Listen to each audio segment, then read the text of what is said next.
சற்று முன் கிடைக்கப்பெற்ற மிக மிக முக்கியமான செய்தி ஒன்று வெளியாகி உள்ளது.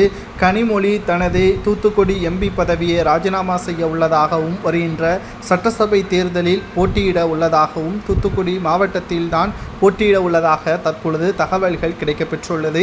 எதற்காக, அதாவது தற்பொழுது அவர் எம்பியாக இருக்கிறார், திடீரென்று ராஜினாமா செய்வதற்கு காரணம் என்ன?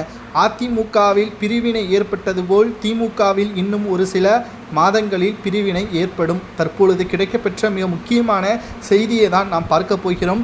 கலைஞர் அவர்களுக்கு பிறகு ஒட்டுமொத்தமாக தலைமை ஏற்கக்கூடிய வாய்ப்பு ஸ்டாலின் அவர்களுக்கு கிடைத்தது. ஆனால் அவர்களுக்கு பிறகு அதிமுகவில் பிரச்சனை உண்டானது போல் திமுகவில் உருவாவதற்கு காரணம் வாரிசு அடிப்படையில் மீண்டும் உதயநிதியை நியமனம் செய்து முக்கிய பொறுப்புகள் வரிசையாக உயர் பொறுப்புகளை குறிப்பிட்ட குறுகிய காலத்திலேயே வழங்கியதுதான்.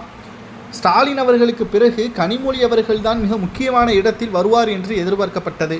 ஆனால் உதயநிதி ஸ்டாலின் அவர்கள் அமைச்சராகவும் தற்பொழுது துணை முதலமைச்சராகவும், அடுத்ததாக அவர் திமுகவின் பொதுச் செயலாளர் பதவியையும் கேட்கிறார். தற்பொழுது பொதுச் செயலாளராக இருப்பது யார்? கனிமொழி, துரைமுருகன் போன்றவர்கள் துணை பொதுச் செயலாளராக தற்பொழுது பதவி வகித்து வரக்கூடிய கனிமொழியின் பதவியை பறிக்கக்கூடிய வகையில் அந்த இடத்தை உதயநிதி ஸ்டாலின் அவர்கள் கேட்டுள்ளார். இதனால் தற்பொழுது கடும் கோபமடைந்த கனிமொழி அவர்கள் தான் மத்தியில் ஆட்சியே, காங்கிரஸ் எப்பொழுது ஆட்சி அமைக்க, நாம் எப்பொழுது மத்திய அமைச்சராக நியமனம் செய்ய, தற்பொழுது நடக்காத காரியம், மத்தியில் பாஜக முழுமையாக கட்டுப்பாட்டில் வைத்திருக்கிறது, நாம் மாநிலங்களவை அரசியலில் கால் பதித்தால்தான் திமுகவில் நமக்கு நற்பெயர் இருக்கும், மரியாதை இருக்கும் என்று கூறி திமுகவில் மிக முக்கியமான பொறுப்புகளை கேட்க திட்டமிட்டுள்ளார்.